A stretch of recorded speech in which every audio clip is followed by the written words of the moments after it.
All right, it is time for us to get started.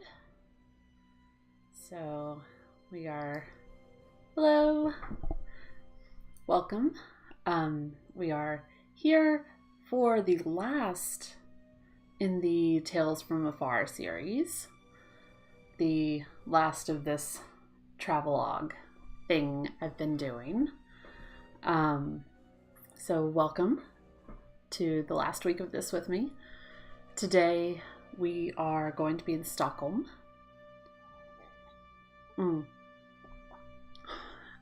So, Stockholm, Sweden. And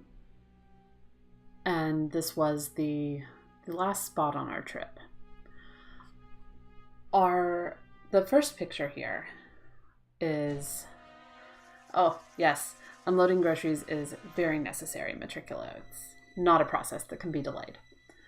But our first picture here is from the approach, the boat's approach to Stockholm. Because I didn't know and I hadn't really thought about this prior to this journey. But Stockholm is a city of islands, and there are quite a lot of islands on the outlying coast of Sweden. So we were sailing through and between them on our approach. And it was just gorgeous. This gives you some idea of what it was like, but it was just gorgeous. And if you look at the water here, that super smooth, yeah, just the tiniest ripples. One of my photographic regrets from this trip is that I did not get just a good picture of the water, of the sea up in the Baltic area, because it was so choppy earlier in the trip, and then at this point it was just plate glass, smooth like dark glass. It was amazing, and I felt like I finally understood in old literature when they refer to the wine dark sea. Yeah, was good. But anyway, so these are some of the little islands on the approach, and there were lots of very pretty, very colorful houses and buildings on the islands, just little glimpses. So we watched this approach as it was happening. This was taken from our veranda, and it was really cool. Just gorgeous. Then this was Stockholm from the sea as we were entering. So a little bit of the skyline, a little bit of the idea of giving you an idea of how the city bumps right up against and interacts with the water. So the steeple that you can see here, the kind of openwork metal steeple over on the left side of the photo, is one of the churches we'll be taking a little bit of a closer look at today, called the Riddarholm. And, it's right up there. Right up near the coast, near the water. Just really, really gorgeous, really impressive, really pretty views from the water. So first, we start with some pretty standard stuff. Our tour took us first to the city hall. This is the garden area outside. Again, the city hall was on the water. You can't really tell, but the little statue at the far side of these stairs here on the right side is a naked dude, and out of frame, like across from him on the other side of the stairs is another naked dude staring off into the distance. So our first encounter with civil sculpture here. And then this is the City Hall building itself. So this, again, I continue to be impressed at the aesthetic value of the civil buildings we saw in our journey. This one was started in 1911 and opened in 1923, so all things considered, it's not that old, but still very pretty. And these dark red bricks, I found this out in my research. I don't think they told us this because I feel like I would have remembered it. But the dark red bricks used in the construction here are called monk tegel. Monk tegel. Monk bricks, because they were used in monasteries back in the day. So, City Hall. And then yet more civic sculpture. So the garden we saw, the garden area, this was right up on the water. Yes, Church JW, made with real monks for that baked in blood color. Yeah, definitely. But this was a statue that was literally right up over the water by the garden area. This is also a nice example of what the weather was like for most of the day. It cleared up and got sunny later on, but it was really pleasantly overcast and nice for walking around. I decided that I needed a picture of this statue, not only because I always enjoy good kind of civil public artwork, but also I feel like this person looks way more playful and just happy to be alive than most people who have to go to City Hall for anything, ever. I don't know. I don't know, Church, if this is high or low tide. You know, in a city, it's kind of hard to tell. At the beach, it's a little bit easier to tell what it might be because you can see how far up the shore the water is. Oh, that's a good point, Church. I don't know. Now I'm curious. If she's standing, if the tide comes up far enough that she's actually in the water at high tide. That would be cool. That would have been a cool thing to incorporate there. But yeah, unfortunately, I don't know. There were also a bunch of statues of various sizes, and like I couldn't necessarily tell a whole lot about them on the roof of the City Hall building. And I limited myself to a close-up of this one because I could actually tell that this one looked like an Artemis figure, a young woman with a bow at her side. And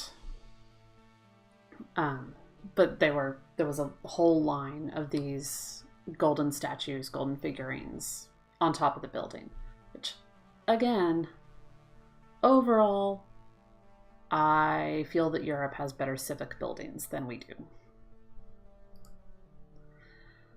So a really cool thing in the garden area that we first looked at, bordering the water, kind of out back of City Hall. The path around part of the garden part had worked into the stonework the emblems of the zodiac signs. And I made my spouse take pictures of most of them, but I thought that the Scorpio was the coolest to look at, because who doesn't love scorpions, right? Or at least think they're badass and should stay far, far away from me and my bed. No scorpions in my bed, no scorpions in my shoes. Thank you. But yeah, they were all 12 of them. I checked. I verified for you, so you don't have to. All 12 of them on the path, kind of going around this part of the garden area. And it was really cool. I love the little details like that show that someone was both thinking about things and having a good time with it. So from there, we move on to the Royal Palace.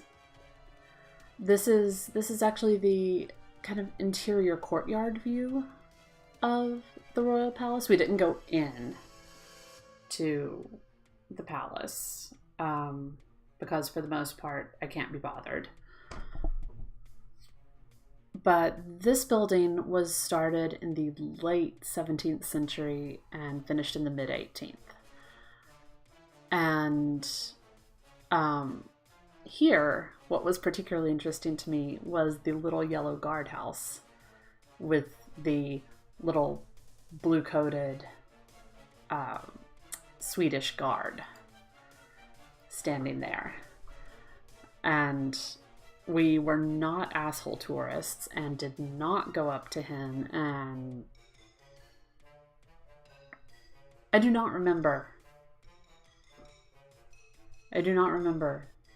the apparent gender of the person at the guard. But we did not go up to them and do the asshole tourist thing and try to get them to break character or anything like that. But I thought it was neat. Thought it was interesting to see that. I hadn't really expected that. I hadn't expected like trappings of monarchy in Sweden the same way you kind of expect them in the UK. But I enjoyed, I don't know if you can tell, it's probably not super clear in this video, but the decorations up here kind of in the middle section are a series of caryatids, which, if you're unfamiliar with that term, it's generally female figurines that serve as columns. And these are all very similar, but they're all a little bit different. Not different enough and remarkable enough that I wanted to spend a lot of time on them, but they were still pretty neat to see. And I think it's interesting to note that caryatids are almost always represented as female. And I think there are interesting things there about seeing apparently female bodies as supports, as stationary, as a way of possibly dehumanizing. It might also be about the sculptors wanting the chance to sculpt tits as well. So, who knows? Also, if you're listening at work, remember to put your headphones on. Yeah. Anyway, so Royal Palace. This was out in front, facing from the face of the building, kind of facing the main square that we pulled up in. And there was a whole series of these statues. A couple of them I just had no idea what they were about. These two I needed to get because these both apparently depict abduction scenes, which I think is a fascinating choice for front-facing artwork on your royal palace. That is not what I would tend to think of. It's an interesting way to depict power, to depict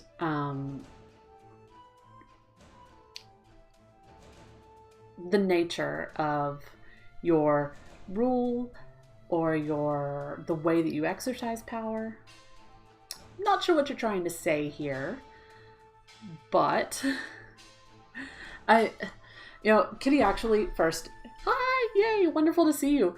And yeah, I can't blame them for wanting to sculpt tits, but please sculpt me some wonderful masculine pecs too. Just occasionally as well. I value both. But so I found it interesting that there would be abduction sculptures in your front-facing artwork. One of these we'll see more in another story-specific stream, so we don't get a close-up of that one today. However, first story time. So when I first saw this sculpture, it was like, I'm not sure what this is about. This guy with the style helmet. Thank you, Matricula, for that shout out. Yes, please. I'm horrible about remembering to do those. Please shout out Kitty, actually. And folks who are in the chat, if you don't follow Kitty, you should, because she is actually a lot of fun and very skilled. Anyway, yes. So I was looking at this guy and thinking, this guy looks kind of Spanish, kind of conquistador-y, although I don't have enough information about what he's wearing to really say yes or no. We all have the calls of our people, Kitty. Sculpting tits is one of mine as well. So I didn't know what this was supposed to be, but it looked like an abduction scene. It looked interesting. And do you see the bear? Do you see the bear, like, holding on to this kind of curled through the legs here? I feel looking rather confused and put upon. The bear does not know what's going on. The bear is just as confused as we are. However, we do not have to stay confused, because I looked this up. Church JW, I think there are just two people. So there's the dude on the right, there's the lady he's snatching up in his arms, and there's the bear woven through the legs. I think that's all there is.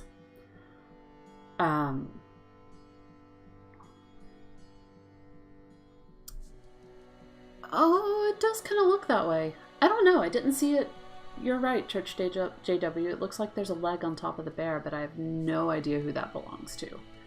Not a clue. I didn't see it from a useful angle for that. But I did look up what this is supposed to represent.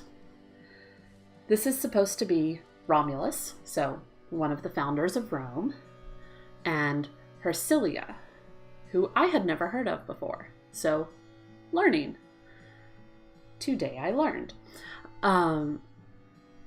In most attributions and most references, Hercilia is supposed to be Romulus's wife. And in at least one story, she's responsible for appealing to her husband to stop some of the pillaging, some of the kind of abuses that his army was perpetrating on the countryside. If you've heard of the rape of the Sabines, or the rape of the Sabine women, that was an event that occurred in the process of conquering the territory where Rome was established in the process of founding Rome. Oh, thank you for that host, Kitty. Oh, I really appreciate that. So, as armies have been doing for millennia, they were doing not great things. And the women of this particular town came to Hercilia and said, pleaded with her to get her husband to stop his army from abusing them, and their children and their husbands, and like, isn't peace better for everybody if we're all going to be citizens of the same place now because you've won, then wouldn't it be better to make peace and start building connections? And Hercilia said, yeah, it absolutely would. Let me go straighten out my man. And so she went and talked to Romulus, and who readily agreed to stop the pillaging, stop the rapes, sexual abuses that were going on.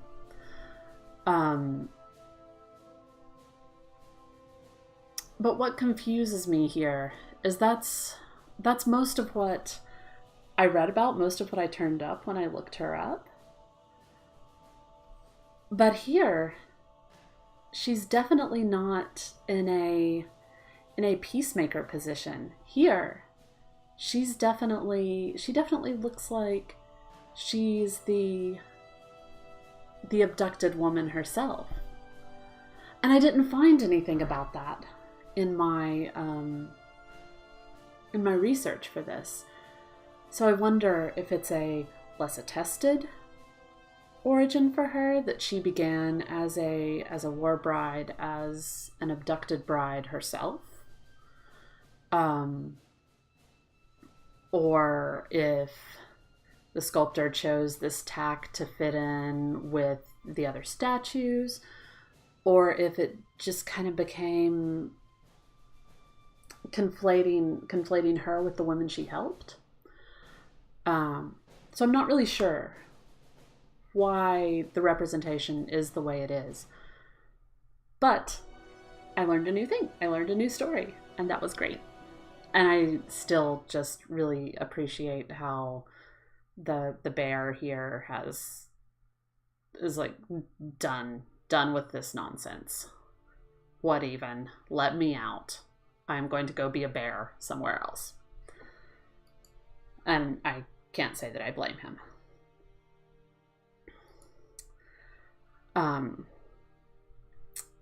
Or it was the older version of An Officer and a Gentleman part where she leaves with him. So I'm super undereducated on film, Church JW, so I am going to trust you that is a really smart, accurate, and probably hilarious comparison. Yeah, Matricula, I need so many movie nights, actually. And yes, and you need a movie night too, because we still have to get you watching Chasing Amy. It's necessary. So, from the palace, we move to the cathedral. So this is Stockholm Cathedral, which is also known as Storkirken. I love the sound of that. Or St. Nicholas Church. Whatever suits your fancy. And this was constructed in the 14th century. Like so many other churches in Reformation countries, started out as a Catholic church and then went Lutheran in the 16th century after the Reformation. So this was the exterior. Excuse me, you can see it doesn't have the same kind of like huge, imposing Gothic construction that we've seen some other places. And we're definitely not in Russian Orthodox mode anymore. But inside, we're back to the monk bricks. back to the monk bricks for that, reminding you of the blood of the Savior every moment feeling. And I really enjoyed, I know it would not have been nearly as light and airy feeling back when it was being lit with candles. But I really enjoyed the way that the brick columns and trim contrasted with the white. Gave it a lot of color and structure without feeling heavy or overly sterile. So I appreciated that balance. And as you can see, even though it's a Lutheran church now, they kept a lot of the Catholic trimmings, which I appreciated. Because in Amsterdam, some of the previously Catholic became Lutheran or other Protestant churches kind of really stripped everything out. And why am I here? Why am I coming to see you if you've taken away all the interesting, historical, beautiful, sacred art bits? I'm not sure. But they kept the elaborate pulpit, which you can see on the left side of the aisle, and the display, which you can see straight down the center there, is a display of old church, liturgical implements. Various liturgical vessels and clothing and stuff that the church owned and used when it was Catholic. And that was pretty cool to see, even if it did feel like this very weird combination between museum and working church, because this one is still working.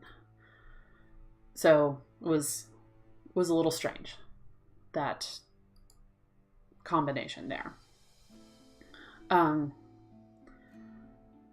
had to take a picture of this candle holder because I'd never seen one like it. I've never seen one with this kind of construction, and I really appreciated it. It was a very pretty, modern, but still really engaging way of incorporating candles into the space, because this is a Lutheran church, so for the most part there wasn't a lot of side chapels, particular shrines for saints, the normal places that you'd have opportunities for candles and candle lighting. So it was a nice way to incorporate that. Yeah, very cool. And then all along the right side of the left as you enter the church, left side of the church entrance, where in a Catholic church I would expect various saint images and shrines to be, was this much more modern installation of kind of a wooden figure passion scene. So it starts at the left side of the photo with the Roman soldier, and he's holding his spear, and then we move on to the befuddled Magdalene seeing the empty tomb and the angels and the risen Christ, and then I believe down at the very end we have something that's meant to represent the Ascension. I liked that these figures were not overly done. I liked that they were still natural wood, and I liked that they were still a little rough and textured. Not painted, just kind of simple and there and allowed to be what they are. So here's a shot of in the foreground we've got the entrance to the pulpit, but also this gives you a little bit of a sense of that museum feel that I was talking about, because you can see some of what's in the background on the further pillars old grave markers, which we'll see more of later. There were other things around the church that felt like old altar pieces or other kinds of remnants of the past, some of which I could reasonably take a guess at, and some of which I'm like, I have no idea what this was used for. So it was interesting to see kind of an uncurated museum. Second story time. So the big feature, the thing that Storkirken is proudest of, is this huge, and it's really big, sculpture of St. George and the Dragon. So we're seeing it from the front, and all the spiky bits are the dragon. This is a wood sculpture. This was done in the late 15th century, so not quite 100 years before it went Lutheran. So you can see the very spiky dragon rearing up in front of us, and St. George's horse rearing back over the dragon. And then St. George is kind of obscured here, but we'll see him in a minute. And then off to the left of the shot is the pious maiden who is not being eaten by the dragon because the knight on the white horse has ridden in to save her. Of course. The pious maiden kneeling in prayer as her dude slays the dragon. As one does. So, alternate view, we can now see St. George, and this gives you, I think, a little bit better idea of the scale. You know, it's more than person height. I forget if there's anything in the base down here. I don't know if there's anything contained in that, but it certainly looks like there could be. And I particularly appreciate how the light in this photo is giving St. George a bit of a holy glow. Even though, I don't know, as dragon slayers go, St. George has never been super compelling to me. Maybe because I found out about King Arthur and his knights before I found out about St. George, and I think they're overall more interesting people. Because saints, I mean, we've met some pretty interesting saints, but sometimes saints are not super interesting as people. They do interesting things or have interesting things done to them, but when you're very pious and very straight and narrow, and sometimes you're not the most engaging person in the world. And that's how I kind of feel about St. George. Like, give me St. Margaret if we're talking about dragon slayers. But still, this is a very impressive representation. A lot of spiky bits and a lot of gold armor, which must get its stats from the faith of the wearer, because I don't think gold is renowned for its dragon repelling or arrow proof capacities. Just saying. And then, because we have to, there was a huge, like, wall-sized painting of heaven, sort of a heaven and hell scene. And it wasn't amazing, except in its scale, especially not the heavenly bits. The heavenly bits were fairly standard. But this hellish bit here, I had to get the details Because yes, Church JW, very interesting details here.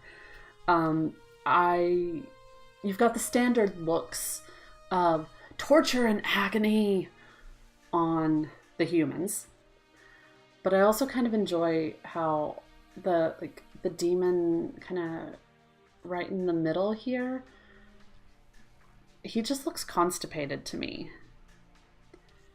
And then the one right above him has this "I didn't sign up for this" look. And I am very amused by that. Random facial expressions on demons and other critters will almost always get a photo from me. So I enjoyed their pain and suffering probably more than was appropriate. There were also a bunch of cool grave markers on the floor of the church. Because when we go into a church, when we go into an old church, we always remember we look down, we look up. Because the floors and the ceilings are almost always at least as interesting as whatever is at eye level.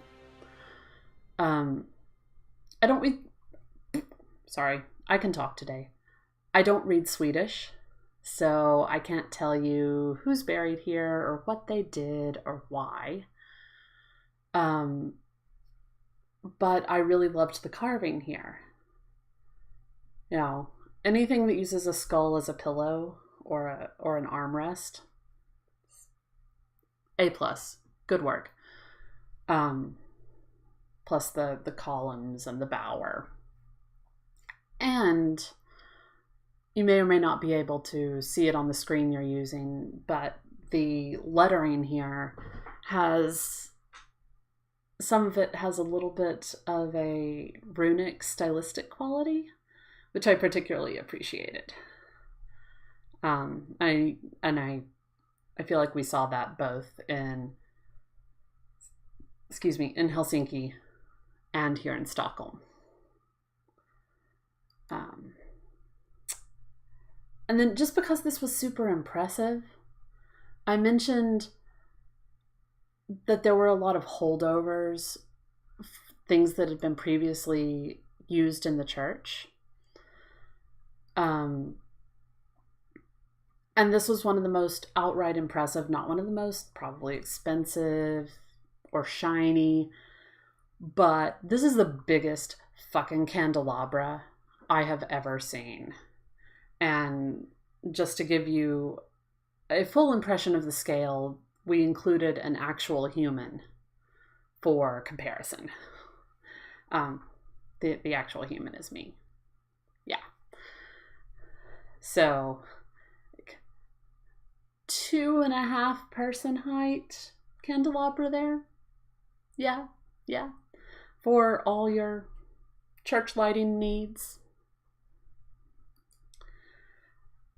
I know I mentioned that there were also grave markers on the wall. You can see a little bit of the rest of the Heaven and Hell painting over in the right of the frame as well here.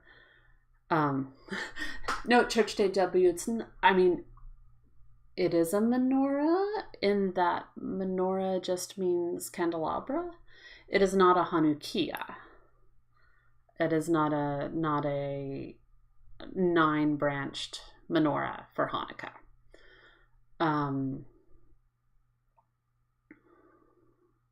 All the more so because it's not in a Jewish context. It's in a Catholic/Lutheran context. But yes. So in addition to there being grave markers on the floor, there were also grave markers on the walls. These very elaborate plaque type things. And this was one of my favorites. Because you've got the requisite skulls, black and white color scheme, victorious Christ up here with his pennant. And in addition to the central kind of cameo text, you've also got the little portraits down here, so everyone knows whose deaths are being commemorated. But my question upon seeing these death commemorations on the wall, where are the bodies? With the stones in the floor, I assume that I am standing right over the bodies, or what's left of them. With the ones on the walls, where are the bodies? I don't know. Are they in the column? Are the ashes just buried somewhere? Or are they in the floor directly below the wall art? I have no idea. I don't know how this works. But they were very complex and interesting. But I'm a little nervous about where the bodies are. So after the church, oh, Matricula, I'm not sure I want to play that game, the Find the Body game. Do you want a haunting? That seems like how you get a haunting. But after the church, we went out into the street, and this is just kind of a view down the street, give you an idea of what Stockholm's old town looks like. It was very pretty, not nearly as pastel as St. Petersburg was, and I was okay with that. I had had plenty of pastel. I was ready for some earth tones. It's very nice. By this point, my spouse was complaining every time we encountered cobbled streets, but I think of it as a foot massage. Got to look on the bright side. And from there, we proceeded to the church whose spire we saw in the overview in the coming into Stockholm picture. And so again, this is the Riddarholm church, which was the burial place of Swedish monarchs.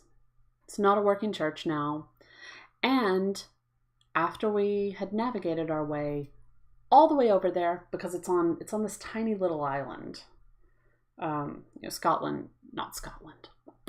Stockholm. I've never been to Scotland. Stockholm is composed in part of several different sized islands. And this one's a tiny little island called the Riddarholm Island. So this is the Riddarholm Church. And bunches of Swedish monarchs were buried there. It was not open for us to go in and look around. However, that didn't stop us from taking a picture of the wildest little anglerfish gargoyle I've ever seen. I've seen several kind of bizarre gargoyles in my time, but I think this king anglerfish, because he has a crown, but he also has the little glow light spiral thing. I think this may be the wildest that I've encountered. So, we did what we could. We couldn't go in. But, oh, yes, Magikarp evolution. Clearly. Let me know when you get King Anglerfish. I want to see it. So from there, we did the obligatory thing and walked across to the Swedish Parliament building. And this was finished in the early 20th century, so again, not super old, but still pretty impressive for a civil building, for a parliament house. And then, as we had made our way back to the area where the shuttle bus would pick us up, standing around waiting, and we saw this guy who's I don't know. I don't know if this is dude lion, Sekhmet lion, just a lion, but right by the water, up on this pedestal, with some hieroglyphs. Not what I expected to see in Sweden. And there was no plaque, there was no information about why Egyptian lion is chilling out in the middle of Stockholm. But that's okay. We enjoyed him very much. The other thing I will say about Stockholm, food and drink prices there were the most expensive that we encountered on our trip. There are lots of places that I would recommend as places where you can eat and drink really delicious food for not a lot of money. Stockholm is not one of them. We, at some point in all this, we did have a coffee and a pastry, and it was like more than our lunch with booze in Barcelona, I think. I might be exaggerating slightly, but only slightly. So it's a beautiful city, very expensive for food and drink. Yeah. So that was our day in Stockholm, and this was the last stop on our trip. Another thing that really dismayed me here, we were here the day these pictures were taken was April 30th, which, if you're not aware, is Walpurgisnacht, the night before May Day, right? And it's not such a big thing here, but in a lot of Northern European countries, maybe even Southern European, I don't know, Walpurgisnacht is a pretty big deal. There are big public celebrations. There are bonfires. There are people jumping bonfires. All kinds of cool shit. And our guide for the tour portion of our day in Stockholm, as we passed by a place in the bus, was saying, oh, and here, if you want to come back out tonight and join in the celebrations, just ask to go to, and they'll bring you here, and this is where some of the big public celebrations will be. It's accessible for a tourist.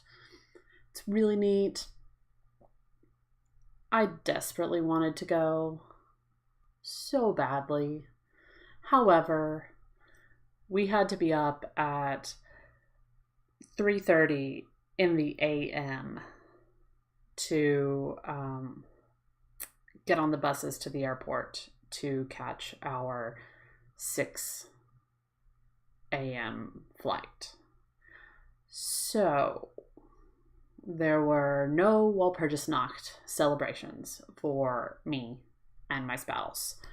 And I was deeply saddened by that.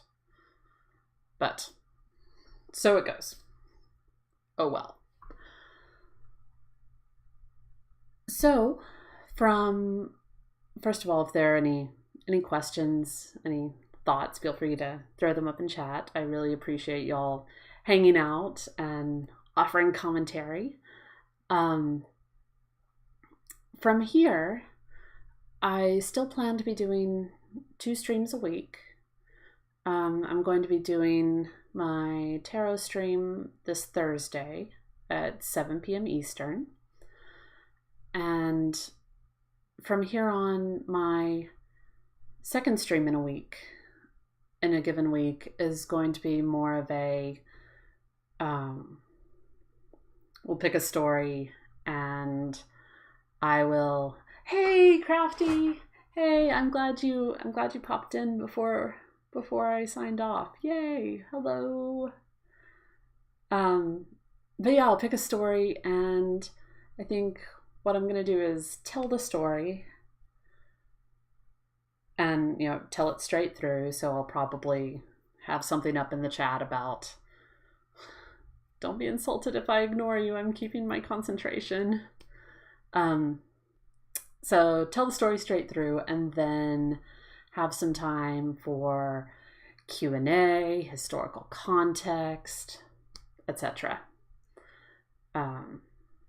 So if there are folk tales, myths, etc., that you'd like to hear me tell and or rant about, feel free to let me know in the SJB, the Social Justice Bards Discord.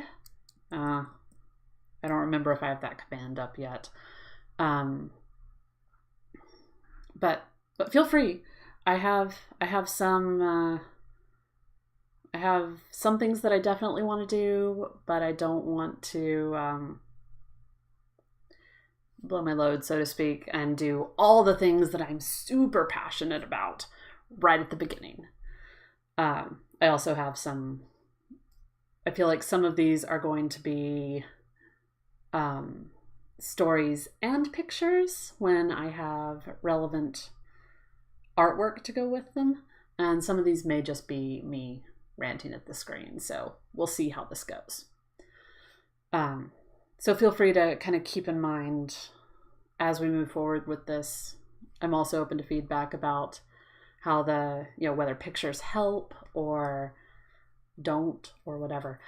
Crafty, I have an album of art, of Persephone related art, that is just waiting for me to talk about her. I might wait till a seasonally more appropriate time, though.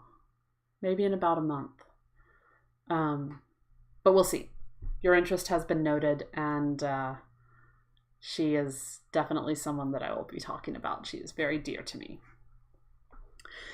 Anyway, is there anyone that we can go host now? Oh, none of my people are live. Well, by my people I mean the people I am currently following. So if anyone has a suggestion for someone that I should host now, I will be more than happy to. Otherwise, we will work towards signing off. I would love to see y'all on Thursday. Or Tara. Oh, yeah, we could host Be Crafty.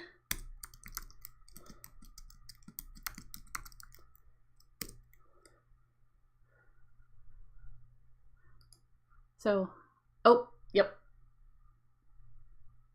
I think we did it. I think we're done.